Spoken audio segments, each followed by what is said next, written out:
forward too. It's not just backwards. So, you can reprogram your DNA, but it does help to eat, locally, right? Like eat the things that grow locally around you, and try to stay away from things that are imported. And, first of all, obviously you don't know what chemicals, but you also don't know like what's, like, you don't know, like it might not even compute in your body, because I'm going to throw this at you. Like, this is one of the things I definitely wanted to share with you. And it just popped in my mind. What I learned in medical school and like that whole practice, allopathic medicine, Western medicine, it is a biochemistry perspective of human health, right? It's biochemical, right? Yep. Eastern medicine, this revelation I've had during my experience is Eastern medicine, Chinese and Indian, like Ayurveda, right? It's physics. It's looking at the body and our health and our mental health and our physical health as physics. So like, what do you think? Do you think physics comes before biochemistry, or biochemistry comes before physics? I would say, honestly, biochemistry first. And the only reason that I say this is because I think the body's ability to heal itself and to perform amazing things is something that I've seen time and time again, but you have to make a conscious decision that you're going to allow it to. I think we get in our own way often. So that mantra that you shared with us, if we could repeat that to ourselves and really do that, what an amazing thing that would do to transform us. Amazing. So I feel like that happens first. And then, from a physics perspective, like I remember my grandfather when I was growing up, he was the wisest man I've ever met and probably ever will meet. But he used to tell me that there is a physical reaction for every chemical reaction. So imagine we're in a room together and I feel compelled to go talk to you because there's something that speaks to me. There's a chemical reaction that's literally happening between us, but it's a physical state. And then there's some people that you're in a room with that you're repelled by. You don't know why. You've never spoken to them. But it's almost as though the magnet is going the opposite way. So I think that's where the physical or physics part of things can lead before the chemical part. That's a wonderful perspective. And what a wise man. What a wise Babaji. But for me, like my interpretation of that is my opinion, at least is my opinion, that like, first there was a big bang, first there's some sort of there's vibration, right? Even when sun hits you, right? The light itself doesn't have any sort of temperature, right? But when the sunlight hits your molecules or your body, it vibrates your body, and that's what you feel, the heat, right? But the light itself has no temperature, right? So when we think about things in the universe, it's vibration first, right? And those vibrations change the way things interact. Even molecules, the vibration will affect the way molecules interact with each other, right? That's why we have to increase the temperature sometimes for there to be molecular chemical reactions, right?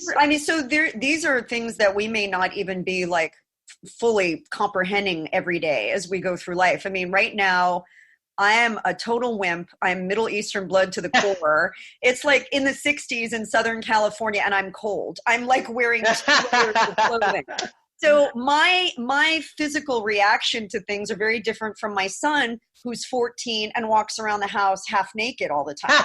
Like he is hot blooded to the core. So even are you saying because of the vibrations or whatever we're feeling, we're actually registering information differently? Well, thank you for bringing that up, because that's what Ayurveda and Chinese medicine articulates so well when we treat people, right? When we deal with people, and even our own self-health, right? It's about evaluating what is your physical state, your physics. What is the physics of your body?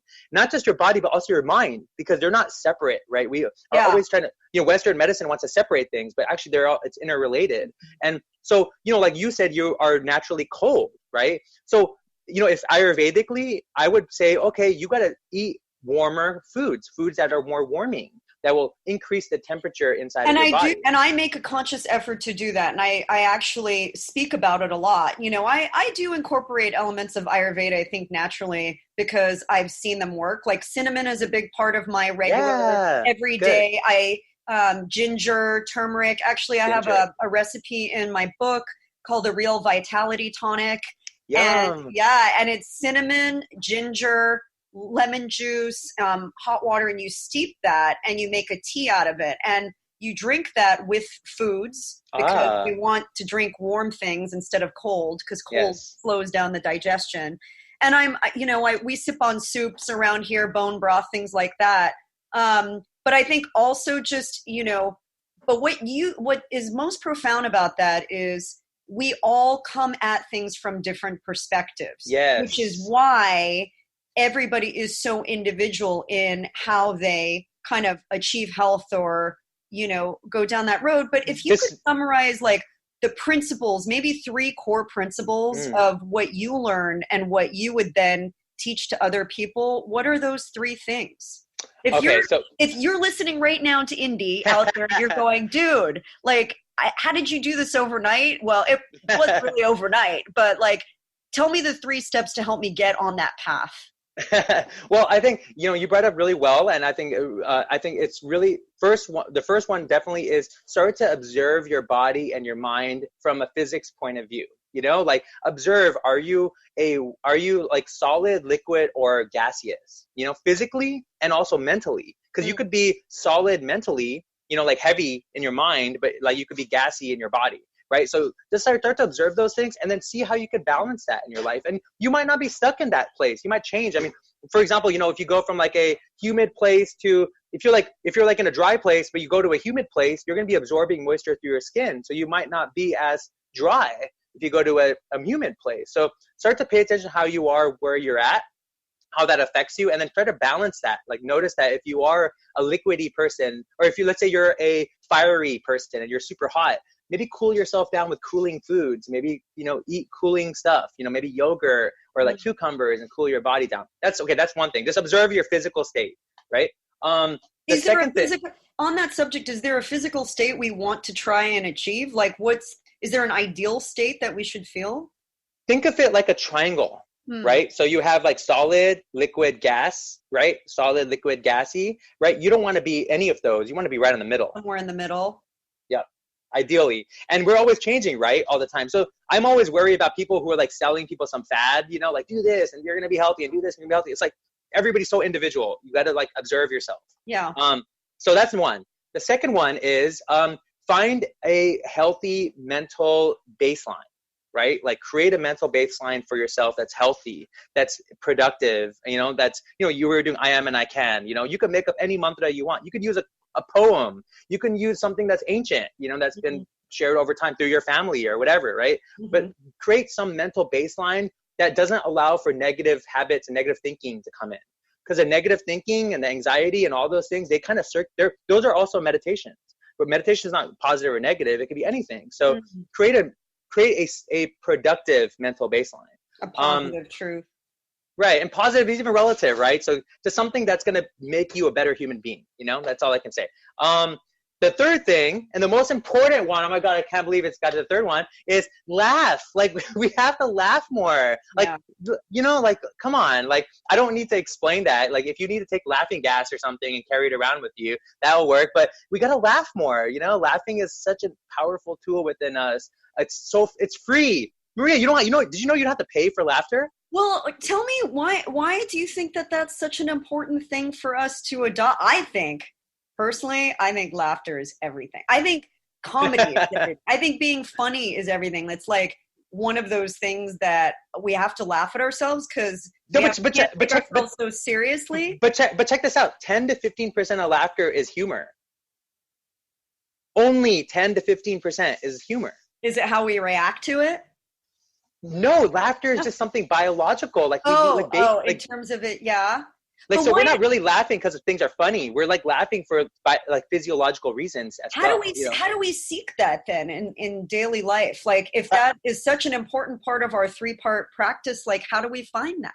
Practice. Maybe the next time somebody cuts you off, in traffic, laugh about it. Like, because you're stressing about it, doesn't really do anything for your body. It releases cortisol. It like drops all the positive hormones in your body and neuroreceptors, like laugh, because you're actually doing the opposite to your body. You're biohacking yourself, right? Maybe if somebody is maybe you're in a relationship and somebody's bothering you, maybe laugh about it really quickly and then deal with it and see what happens. Like, just test things out in your life. Like, try to flip things, like biohack your life, literally take situations that would normally create distress within your body and your mind, laugh, and then see if you could deal with it. You're not like thinking less about it. You're just approaching it in a different way that's more healthier. Indy, is that why those cat videos are so popular right now? Is that why? Is that why people are just like after a good laugh? So like cat videos are at an all-time high. Hello, like our earth is screaming. She's like in pain, right? Each of us, we're all in pain. Everybody's doing jobs that they don't love. Everybody's like trying to achieve some sort of achievement level status that's not even helped. The people who achieve those levels are not even happy. So obviously cat videos are going to be some sort of release. We need some sort of like find the humor in the situation. So sure. So we're getting close to our time together, and we do need to have another episode about meditation only. You're gonna walk us through, and we're all gonna meditate for the whole time. So it'll be quiet, but I have to ask you. So if you could have one meal made by somebody, what would that meal be, and who would make it?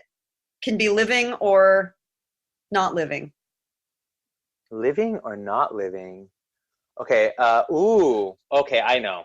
I would love to have like whatever, like, Mother Mary, like Jesus's mom. Yes. It would be awesome to like for her to feed me. Aww. And like make me like what she made, like baby Jesus, or like, oh my gosh, I just got chills. When like Jesus was a little kid, like what was like that good stuff? Like what was the good stuff that Jesus got? It was probably I'm thinking it was probably some sort of grain, like maybe, barley or kamut. And they had cows, so they had to have butter in there or some sort of. Yes, it could have been goat or lamb, that was prevalent back then, goat and lamb. And there were probably dates in there because, she lived on dates as they were crossing the desert. Yeah. From Egypt to Israel. So she lived on dates. It's like in somewhere recorded. And that would have been delicious. Yeah. So that sounds like a good meal altogether. But and the conversation. And the conversation would be pretty amazing. What is your, as we turn the corner into 2020 now, we've turned the corner into a new year and a new decade. What's Indy working on? What do you want to share with the world as you've kind of found this new place of joy?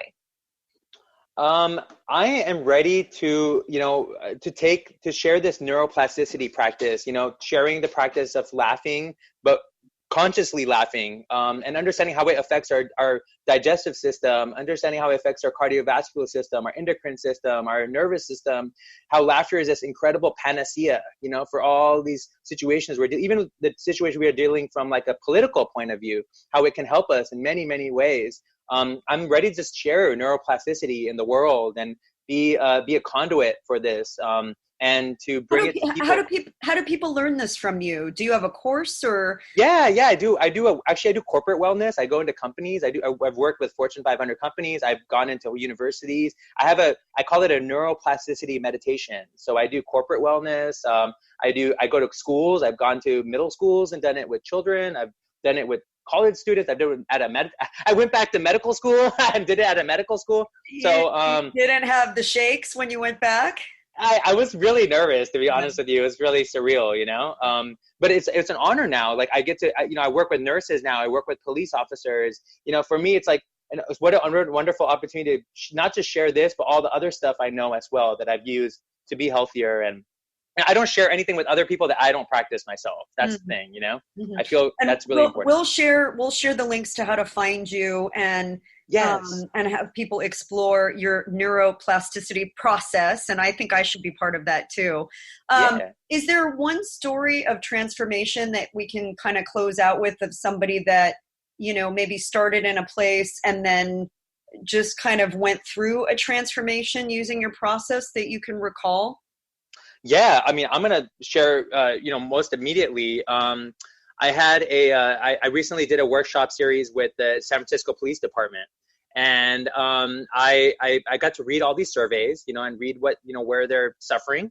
And one of the things I noticed really markedly was that the police are struggling with sleep. Mm. They're not sleeping well,